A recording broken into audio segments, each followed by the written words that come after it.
Hi, I'm Vanessa. Welcome back to the podcast. My guest today is Kristin Benyon, and she is the Director of Operations for the Holtz Group in the greater Minneapolis-St. Paul area. And I wanted to get her on the podcast for a couple of reasons. It's been a while since we've profiled a Director of Operations and learned about her journey from exploring the industry to growing into this essential role on a team. And I think she has a great story. I'm excited to share that with you. The other part of this interview is focused on how they integrated a virtual assistant from the Philippines into their organization as their listing coordinator.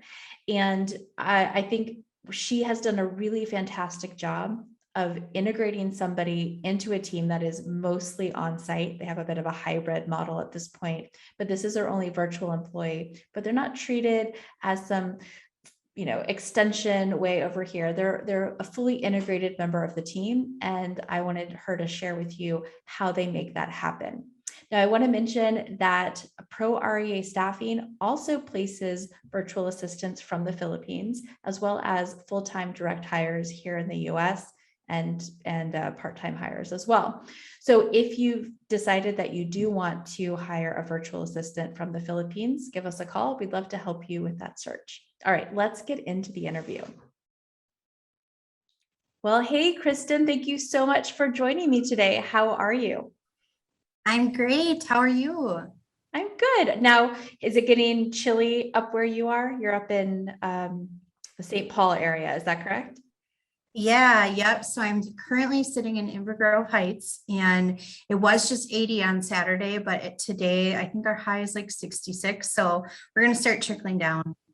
Yeah, it's that time of year. Ready for the sweaters? I know. So super exciting. Yep. Well, good. So I have a few things I'm really excited to talk to you about today. One is just your journey. I think it's really helpful for people to hear people's career journey, how you got to where you are as director of operations of a successful team. And then the other thing I'm excited to talk about is the structure of your team and how you utilize your virtual assistants or assistant, how you integrate them into your business. But let's just start by learning a little bit about you and your story. So how did you get into real estate? And then how did you go from getting your foot in the door to the role that you have today?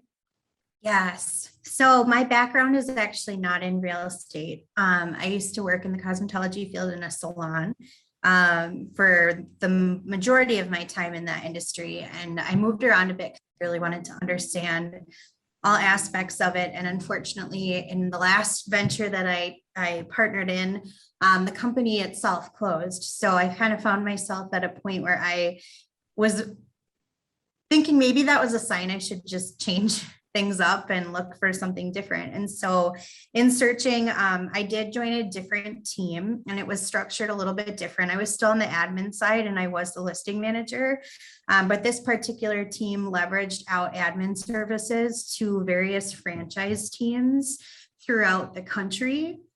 And it wasn't a cultural fit for me. I learned a lot and I met some really great people, but it wasn't going to be the long-term fit. And so I took a break. I actually left that position to get back into the salon world just so I could get out of there and kind of have some space to think and determine if it was real estate or if it was just the team maybe that I was on. So then I happened to see this opportunity come up, and the Holtz Group name was visible for just a couple of minutes. And I looked into them, and it's very much a different culture than I came from, and had an amazing interview. Anyone who's with KW knows it's a lengthy process. So very thorough. I got to know them. They got to know me. So that was a great fit. So I started as a listing manager on our team, and Shelly, who was our owner and CEO, was in production at the time as the lead listing agent. But since then, she has stepped out to be in more of a recruiting and coaching goal. So now I work with our listing agent, Troy, who does the majority of our production. So, and I've been on this team since December of 2018. So coming up on 3 years. And I was with my last team just over a year. So I've been in this industry now for about 5 years. So, and working, unfortunately on our team, we had one of our old director of operations passed away. COVID was a huge thing for everyone in 2020. And that was also a big ding to our team. And so when Wendy passed away, all of her job responsibilities had to be filled by somebody. And so we parceled off what we could where it fit in. And then I don't know, I guess I just kind of started absorbing more and more things. And it was a natural progression from being the listing manager into that seat. So that's where I sit now as the director of operations. Perfect. So for those who aren't familiar with the listing manager role, can you talk a little bit about that? And how do you define listing manager versus listing coordinator? So on our team, we don't have a listing coordinator. Let me take that back. Actually, we kind of do now. When I first started, we just had a listing manager. So I did have an intern that would do our running. So that was helpful. But other than that, from the time that Troy or Shelly got assigned listing contract, I would take it all the way to getting it listed and getting an offer.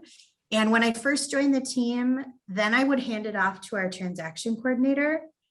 But over time, we were getting feedback that it was confusing, who do I talk to? And sometimes I've talked to people for a year or more. And so we have a rapport and trust built. So to hand that off at such a crucial time was really hard. So Shelly challenged me with reorganizing our company so that we could keep everything listing side and buyer side. So we truly do specialize. So the listing manager role as it is today is all the way from, pre-appointment all the way to closing.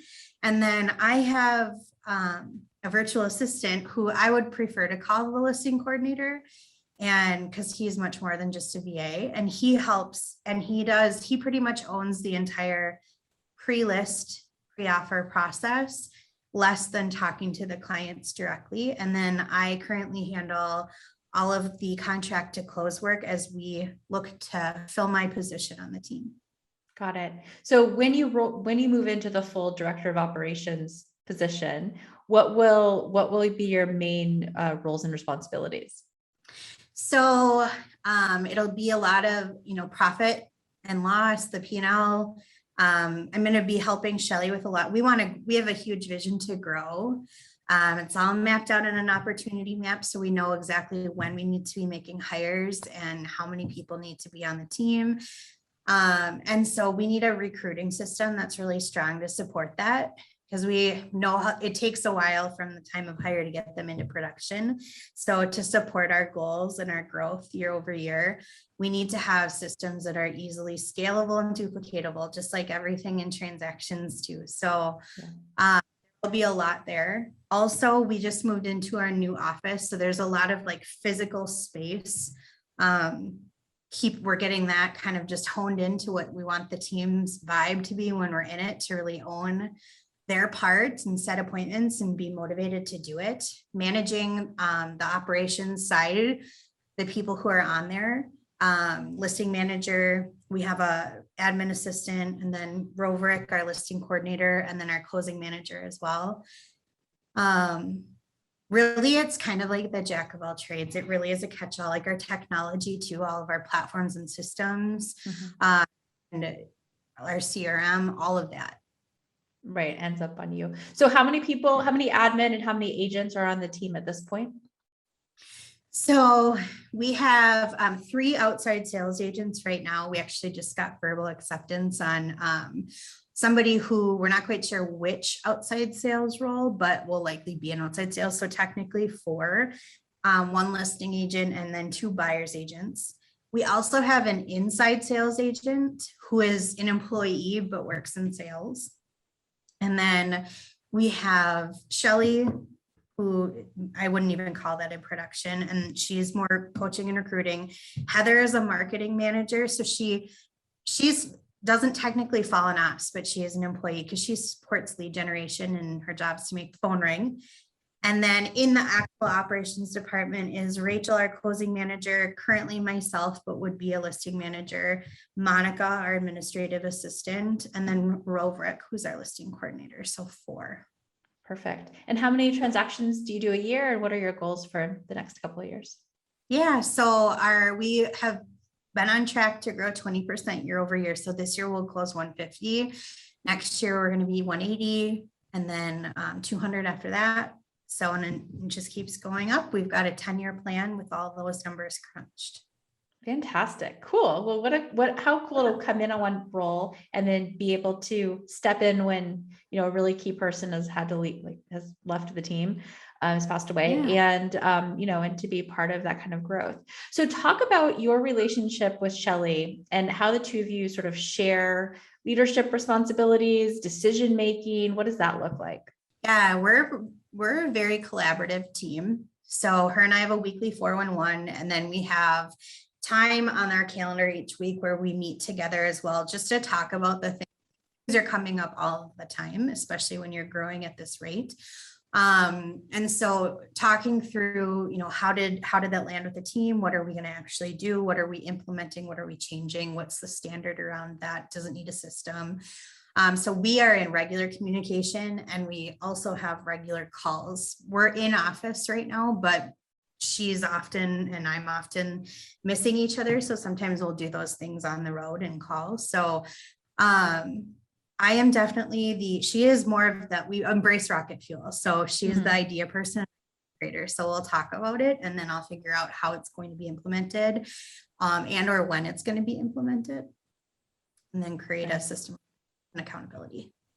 Perfect. It's cool. Sounds like you guys have a really good dynamic. And how would you describe the culture on the team and the core values that you guys operate by? Well, this is just so perfect because we just had our team offsite planning for 2022, and that's not over there in the corner anymore, but it was our mission, vision, and values. And the culture in our team is strong. It's definitely not something that we just talk about. I feel like that's a real buzzword. People looking for a good culture, but like, what does that really mean? And I think some people think of it as like people that I really get along with and like a work family. And while you want to have that feeling, I don't think that's truly what defines the culture, at least not on our team. And so accountability is a huge one. I think a lot of it rolls up to that when you're accountable, a lot of everything else is going to fall into place. And over the last year and a half, we really worked on having a different mindset around tough conversations to make sure we're holding each other accountable to the standards that we preach and we live, and operating, out of integrity. And the goal of our company is to provide our clients with the best experience possible. So all of our vision and mission and values roll up to that. But if you are not going to do it and be accountable, then it doesn't really matter. Right. Exactly. And consistency is our word of the year this year. So we're really trying to focus on not being too narrow focused on the outcome, but yet focus on the process. Because if you're focused on the process, then the numbers will come. Right. So when we were talking earlier, you said that you really learned a lot during the pandemic. I mean, that was a big impact on your team, and you've come out of it with some new knowledge and experience that you'll carry forward. Can you talk about that? I think that's a really interesting thing to share. Yeah. So, I think everybody probably learned a lot at least I hope they did learn a lot from the pandemic. And I think one thing was really taking this industry into more of a digital era than it was. It was kind of there, but now COVID really kicked it forward because it had to be. We haven't done an open house in person since March of 2019. So, or 2020. Well, that's early. Because we found different ways to do that. We found different ways to lead generate in that same way and get the result and convert it into an appointment. We learned that we needed to have a really strong digital presence as far as Facebook goes, and how to run ads and how to target them in a different way. We also took all of our files. Ideally in COVID, everyone was working from home, but why keep that concept just during COVID? You should be able to work from anywhere. And if that means that someone's going to be more available to support the team, but also have a work-life balance, then why not continue that? So we really embraced figuring out a hybrid model where you get the best of both worlds. And that wouldn't have been something that was coming out of COVID, or unless we had COVID, a conversation coming out of that. And same thing, like even with our phones, like we don't need desk phones. We were all using our cell phones. So why go back to that? Saves on cost. And it also keeps you flexible so you can really work from anywhere. And our buyer consults are all done on Zoom. Sometimes it's hard to wrangle a buyer to come meet you at the office again. So we'll do that digitally. It's kind of hard to do a CMA appointment because you're selling an actual property, but it does give the option of doing a walkthrough and then doing a 2-step over Zoom. So we've just kind of found ways to leverage people's time and also where they are and meet the world where it is technologically. Right. Well, and so you've moved into a new office. Are you having everybody come back into the office, or are you still embracing some sort of hybrid model? Great question. Yes. So we actually just worked this all out. So what we've decided on was to be Monday and Fridays are going to be remote days. And then Tuesday, Wednesday, Thursday are in office. And then we restructured our calendar as far as meetings go. So our team meeting is now on Tuesdays, which it was on Mondays. And any ops person can probably relate that that is not ideal. So that was a win. And then our interdepartment meetings, our buyer partner and listing partner meetings are on Thursdays. And then 411s have been sprinkled in there. So that way we can have face-to-face interactions and have that synergy. But then we also get to bookend the weekends. So if people want to take a long weekend or just have that flexibility of being from home at the start and end of the week, they have that. Nice. Yeah. And I can imagine, especially on Monday, when you have emails and catch up and follow up, and just, you don't need to be having meetings on that day. You just need to be powering through the work and getting set up for the week. That makes a lot of sense. Absolutely. It's hard to be present in a meeting and contribute to it when you know that your inbox is exploding. Right. It's always there. It's always like, oh, what do I need to do next? So I want to switch gears a little bit. I want to talk about, like, why did you decide to hire a VA for that role? And how do you integrate somebody who, like, you guys are semi-remote, but at least you're local and you can have face-to-face. How do you make sure that your VA is fully integrated, your listing coordinator is fully integrated into your company? So when Shelly challenged me with reorganizing our company, I told her so let me also say that during the pandemic, we had to cut costs. So I became the runner, I became the stager and the listing manager because our volume was down for a bit. I mean, we experienced quite a boom and we had the busiest December last year that we ever had. And so when she tasked me with, okay, reorg the business so that clients don't have to be passed off, I said, yes, and I'm going to need leverage because I am one person and I cannot do that. So she said, what do you need? And I said, I need my runner back. I need to be able to be in front of my computer. And then I also need somebody who can help me with the pre-list side of things and anything that doesn't have to be done on the phone with a client.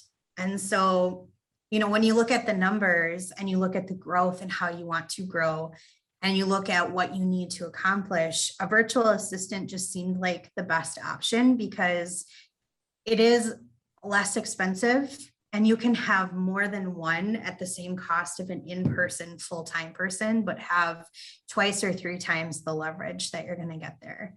So I think at that point, it's really important then, and it was important for us to just figure out who are we going to partner with to make sure that this is going to be a great relationship so that that person can feel just like a member of our team.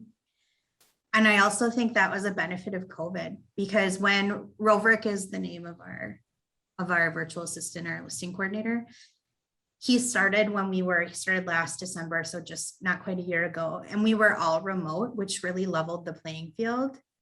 But it also challenged the way that we thought about training because everything, even if it wasn't a stateside employee, had to be done via Zoom.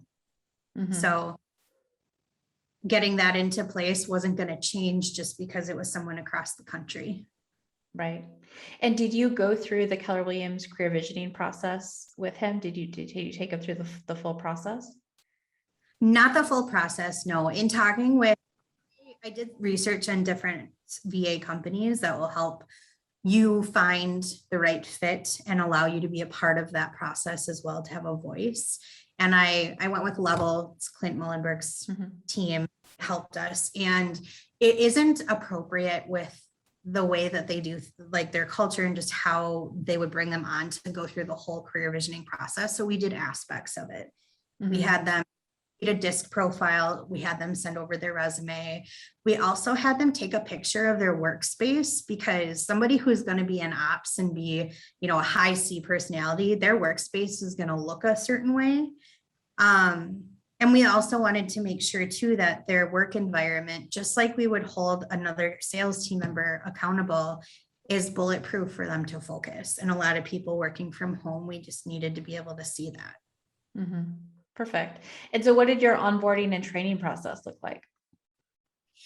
So, and it was the perfect time in December because it typically is a little bit more quiet. So we started after the new year, and I had blocked just time out every morning from 9 until 11:30, where we would train from the very beginning of a client's experience with he's on the listing side. So this would be selling, all the way through to getting them on the market and them being active, and breaking that down into chunks each day, and then having tangible examples that he could go back and practice on for repetition. So very structured. And I have an operations manual with videos, and then also like written out one-pagers. So if I wasn't available, he would have that to be able to reference. And then we have Slack and of course email so we can communicate. And then we'd just hop on a Zoom and we would do it. And then we would also record it. That way it could be training library for later too. Mm-hmm. Well, I think that's one of the best parts about being able to train virtually is you automatically get to create future training pieces, where if you were sitting next to somebody in the office, I don't know how you do that, put a video camera on the two of you or something. I mean, it would be really awkward, but this makes it so easy to capture. So you only have to teach it one time, and then you can archive it. And what kind of system do you use to organize all of your training videos and onboarding materials? So we really leverage in the Google Drive. We have a drive, and Google just changed their settings on that this year and how it's laid out. And so now it's within there, and then each kind of department has its own big folder, and then it's broken out. But but we had a intranet, but it's not as user-friendly when you're trying to access it on the fly. And the Google Drive is so easy, just like all Google products. So right. And then I think you mentioned that when you guys have a team meeting, you set him up on a computer and you set him in the room. Tell me about that. I love that. Oh, that TV right there up. And then this is our conference room, and we're all here. So we can see each other and he can see us and we can interact. So he in our team meetings, we call it story time with Robrick. But every time something closes, what we do is go back and find out when they entered into our CRM, what was the lead source, how long did it take to convert that to an appointment? And then when did they close? Because it's a long-term process. Sometimes it's not always short-term gain. And so we want to just show that the fortune's in the follow-up. So he'll report that for all of our closings from the week before. And then he'll also talk about this week's opportunities. So any properties that are going live on the market, he'll handle that. And then any other department meetings, like we have our listings meeting, and there's a little overlap time between the listings and buyers because we do specialize. So sometimes somebody is going through the process on both sides at the same time. So we want to have dedicated space and time to talk about those mutual clients. So it seems like, we sit around and talk about them all day. Mm-hmm. And join us for any of those meetings via Zoom. Perfect. So, so clearly it's working really well to have a virtual person integrated into your team like that. And I think and I'm sure you talked about this with Clint at Level, because I know personally that it's really important to him that when you hire somebody virtual, that you do treat them like they're part of the team. They're not some widget maker off in a foreign land that you just toss to-dos to. You integrate them so that they can add as much value as possible. They're a human being with goals and aspirations and talents, and they can give so much more when you fully integrate them. And so it sounds like you really have done that on a high level. Do you see any other roles within a team your size that could be outsourced? I know you have, I'm not suggesting you're going to let go of the people you have in your office now, but maybe as you grow, or like if for another team, do you see other roles that fit well within the virtual model? Yeah, so looking at our opportunity map for the future, we see, in the listing department, and this would be based off of closing 1,000 deals a year, that we would have a couple of different listing managers who would be, in person and remote with the hybrid model, and that we would have anywhere from 3 to 4 virtual assistants supporting them. So in essence, each one who would have their own. And all of the listing managers to be licensed so that they're fully leveraged in their conversations that they're having with people. So the VA would likely support the pre-list side because it's a little less contract heavy in negotiations and such. And then same thing with the transaction coordinators or closing managers on our team, that they will have more agents that they support just because there isn't that pre-MLS timeframe, so their capacity is higher, but that then they get leverage and support from a virtual assistant so that their capacity is now then increased. So really huge. And even right now we're talking about one of my coworkers in inside sales.